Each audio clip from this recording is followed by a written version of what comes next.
కళ్ళు తాగి ఫుల్లుగా ఆమె అక్కడే పడిపోవడంతో అదే సమయంలో టోలీ చౌకీకి సంబంధించినటువంటి 2 ఆటో డ్రైవర్లు అదే కళ్ళు దుకాణానికి వచ్చి వాళ్ళు కూడా కళ్ళు తాగి అక్కడ పడిపోయినటువంటి ఆ మహిళను చూసి ఆ తర్వాత వాళ్ళు అబ్జర్వ్ చేశారట. ఆమె తాగి పడిపోయింది, స్పృహలో లేదు, అంటే ఫుల్ గా తాగటం వల్ల ఆమె మైండ్ సరిగా లేక పడిపోవటం అదంతా చూసి ఆమెను అక్కడి నుంచి కిడ్నాప్ చేసి ఆటోలో ఇప్పుడు మనం ఉన్నటువంటి ఈ ప్లేసే, ఇది రాజేంద్ర నగర్ కిస్మత్పూర్ బ్రిడ్జ్ ఉంది, ఆ బ్రిడ్జ్ దగ్గరికి తీసుకొని వచ్చారు. బ్రిడ్జ్ దగ్గరికి తీసుకొని వచ్చి ఇక్కడంతా కూడా చాలా నిర్మానుష్యంగా ఉంది ప్లేస్. మీరు ఒక్కసారి చూడొచ్చు, మశానం లాగా అవి కూడా కనిపిస్తా ఉన్నాయి, ఒకసారి అబ్జర్వ్ చేయండి.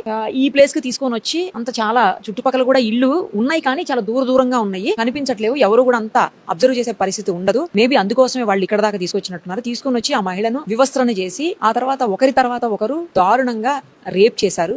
రేప్ చేయటమే కాదు, ఆమె సహకరించట్లేదని, ఎందుకంటే మద్యం మత్తులో అదే కళ్ళు మత్తులో ఉంది కదా, ఆమె సహకరించట్లేదన్న ఉద్దేశంతో కర్రలు పెట్టి ఆమె మర్మాంగంలోకి కర్రల్ని గుచ్చి అత్యంత దారుణంగా హింసించి ఆమెను చంపేశారు. ఆ తర్వాత బాడీని ఇక్కడే పడేసి ఏమి తెలియనట్టు వెళ్ళిపోయారు.